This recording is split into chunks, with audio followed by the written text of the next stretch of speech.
So when I moved here, was looking for a community, and that's right about the time that Out in the Mountains was getting going. And so I met a lot of great folks there. There were a lot of academics or retired academics. Many of them in Out in the Mountains were associated with St. David's Episcopal Church over here in Cullowhee. And that's where we had our Safe Zone meetings. And we had potlucks and had a great time. And I met a lot of great people and a lot of great friends. They knew I was working at Western. And then I felt a calling to a little more service for students. And I became the advisor to the BGLAD group. And of course, the folks at Out in the Mountains knew about it.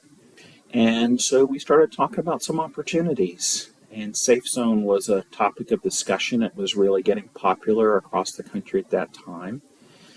Alice Mason, who was the deacon at St. David's Church,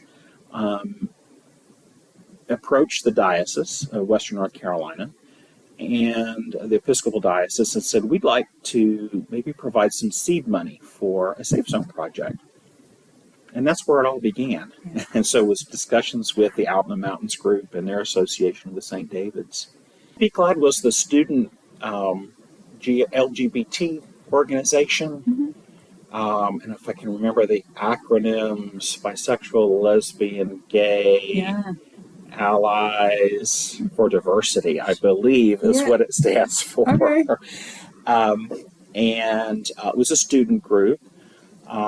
It was like most student groups, it had come and gone over the years. It has gone through a couple of name changes. It's not known as BGLAD anymore. It became Alliance, and there's been different names through the years. And so there were, students who needed mentoring. I felt like being part of the LGBT community, it would be a good role. There weren't a lot of people stepping up to the plate at that point to be, I don't want to say role model, but rather a sponsor, kind of an advisor. And so I felt like if there was going to be an advisor, it should be someone from the LGBT community. And so I wanted to step in there and went to their meetings and helped advise them. I believe that was about the time that they started getting the drag shows together. That and then the Safe Zone. And I think the drag shows are still going strong. So it was really good working with the diocese and coming up with the curriculum, and we came up with a training program for the facilitators, decided upon a design for the sticker itself. At that time, the campus was the LGBTQ causes, although they were coming up in prominence. It wasn't like it is today. It was a quieter organization. The campus was friendly, I thought, to LGBTQ issues in 2001. So I didn't really sense any kind of hesitation, from administration or anything like that. I thought they were really positive, wanting to move forward. But it didn't get the kind of scrutiny that you see today. And then in those days, gender identity and gender expression was not as featured or as, what's the right word? Not as much of a focus on that. I think in the past 10 years, that's really become really important and really recognized. But in 2001, it was mostly the L and the G and the B versus some of the other gender issues. Although, we were wanting to be cognizant and supportive of that movement as well. I'm in the LGBTQ working group, and so I hear about when a session is happening. Well, the working group started several years ago. With Ricardo Nazario Colon, got the program going through his office, and we are an official advisory group on campus. And we're just always looking at the climate of campus. Are there issues that have come up that we need to make recommendations on? And so the gender neutral restroom facilities have really been the biggest topic of discussion over the past couple of years. And understanding what the difficulties are whenever you set out to do something. It's not just so simple as designating restrooms, but you have to go back and look at the building codes and what's required. And so that's been a big area of focus with that group. And then we meet with the chancellor, with the provost on a frequent basis, and they have an opportunity to talk about their commitment to LGBTQ issues and ask us how they can be supportive and ask us how we see how things are going. I think luckily we haven't seen a huge number of real glaring issues on campus. And so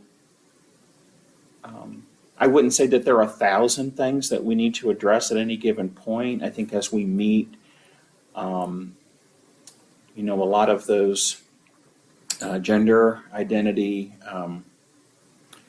issues are much more in the forefront than they used to be. So things like the restrooms and cohabitation. And so we'll hear about, what are the university's policies for choosing roommates and those kinds of things. So we have a lot of those kind of discussions. When you have the unicorn, I guess the gender unicorn, and you just flash it on TV and say this is what they're discussing at WCU, and you don't have any context to understand what it's all about, you might think, well, that's kind of weird. They're learning about unicorns. But the purpose is good, and the premise is good. Yeah. I understand where that topic maybe rubs some people the wrong way. It is, we continue to push the envelope, which is good to advance everyone's respect and comfort. But people have difficulty understanding things that they haven't really thought of before, haven't been involved in. Mm-hmm.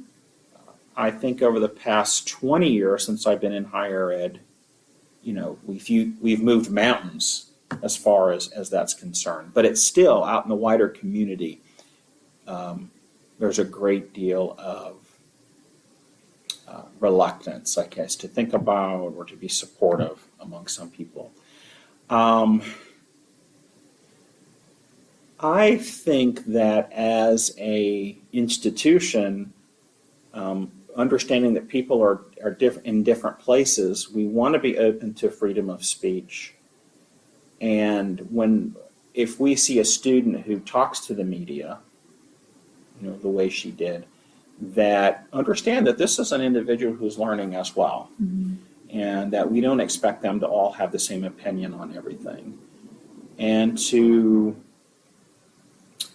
when situations like this, I think it's an opportunity to say, yeah, we stand for inclusion for everyone on the LGBTQ spectrum, but we understand that people come to this information from different places. And people can feel very strongly about that. So how do we, and I can't speak for the institution, but my ideal as someone who works in higher ed is how can we teach and educate, but also respectfully include the opposite voices and allow them a space as well. I think one of the things that we learn in college is that not everybody is going to agree with us. Not everything is going to be a totally safe space. And so that's an opportunity to learn. We have things like Safe Zone to help make it a safe space. But part of, I think, growing up is understanding that sometimes people will be offensive, or sometimes people will say things that will offend us. And part of learning is how to deal with that psychologically and emotionally as a form of growth to some degree.